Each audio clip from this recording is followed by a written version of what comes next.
BNP এখনো চায় জামাত ইসলামীকে সাথে নিয়ে জাতীয় সরকার গঠন করতে, কিন্তু জামাতের হাতে আর সুযোগ নেই।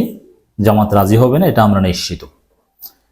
দর্শক, জাতীয় সরকার এটা এখন বিএনপির সামনে একটা মূলা।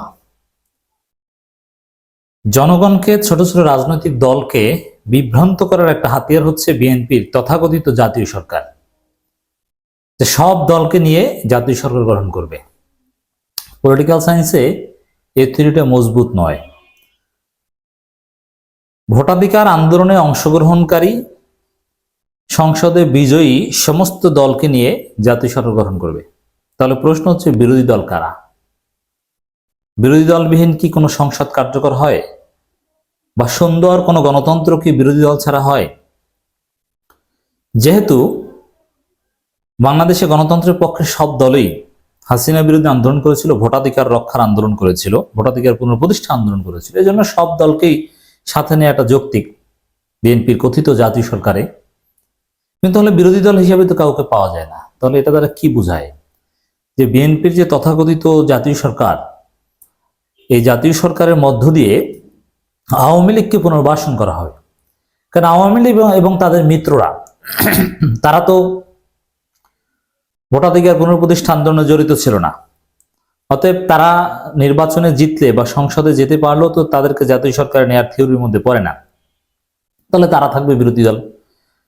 On the other hand, BNP প্রকাশ্যে আওয়ামী লীগকে নির্বাচনে চাইছে, আওয়ামী লীগের মিত্র বা সবাইকেই চাইছে। তাহলে কি দাঁড়ালো? বিএনপি চায়, এই আলোচনাটা কেন করছি আমি বক্তব্যটা একটু শুনে। আমির হোসেন মাহমুদ চৌধুরীর, নির্বাচনে বিএনপি 200 আসন পেলেও জাতীয় সরকার গঠন করবে।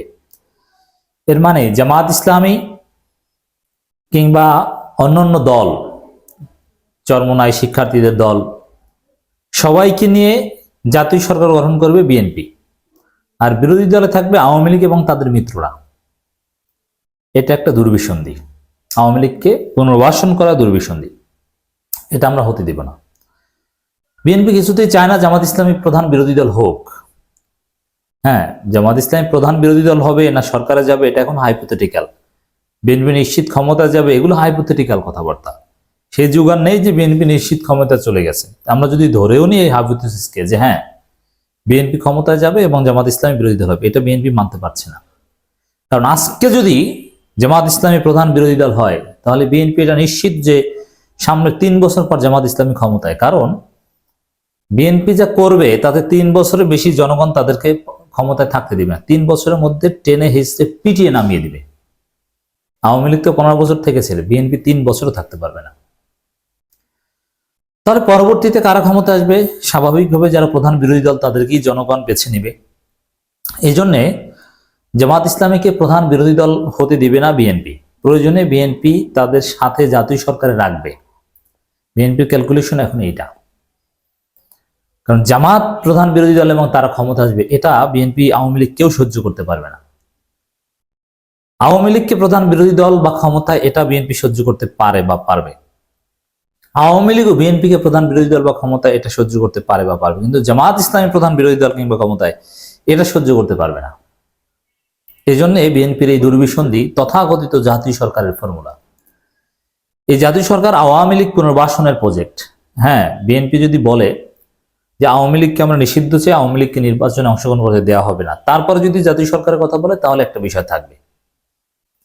যখন আওয়ামী লীগ এদেশে নিষিদ্ধ ছিল না, এর মানে 5 আগস্টের পর থেকে তো আওয়ামী লীগ এমনিতে নিষিদ্ধ হয়ে গেছে জনগণ কর্তৃক। তখনকার সময়ের থিওরি এটা। তখনকার বাস্তবতা আর এখনকার বাস্তবতা এক না। কারণ তখন তো আওয়ামী লীগ সর্বোচ্চ ক্ষমতাসীন দল থেকে বিরোধী দলে, এটাই হওয়ার কথা ছিল। কিন্তু এখন তো আওয়ামী লীগ দেশেই নাই।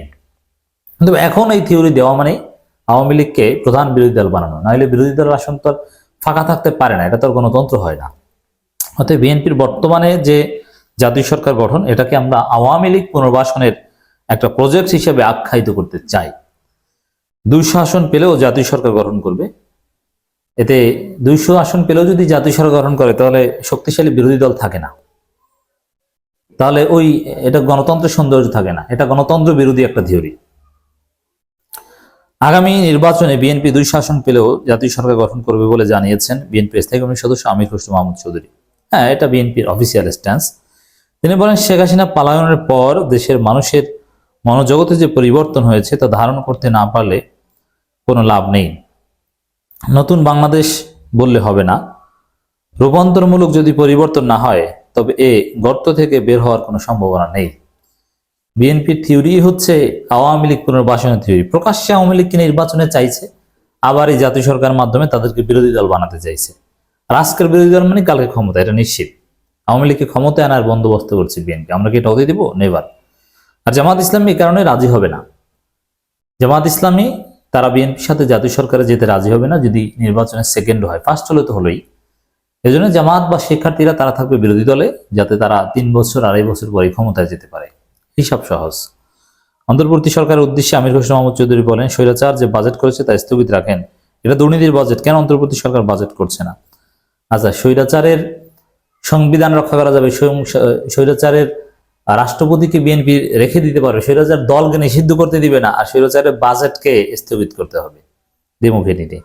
নতুন করে আরোপিত ভ্যাট প্রত্যাহার, যা হোক ভ্যাট প্রত্যাহার হিসাবগুলো বলেছে। বিএনপিকে নাকি সংস্কারের সবক দিতে হবে না। বিএনপি তো সংস্কারে বিশ্বাসই করে না, তারা কিসের সবক নেবে? তারা দলের মধ্যে কোনো সংস্কার করতে পেরেছে? পারে নাই। যাই হোক দর্শক, এটা নিশ্চিত থাকেন আপনারা, বিএনপির এই কথিত জাতীয় সরকারে জামাত ইসলামী যাবে না। প্রয়োজনে জামাত ইসলামী প্রধান বিরোধী দল হবে, যাতে আগামী 2.5-3 বছর পর ক্ষমতায় আসতে পারে।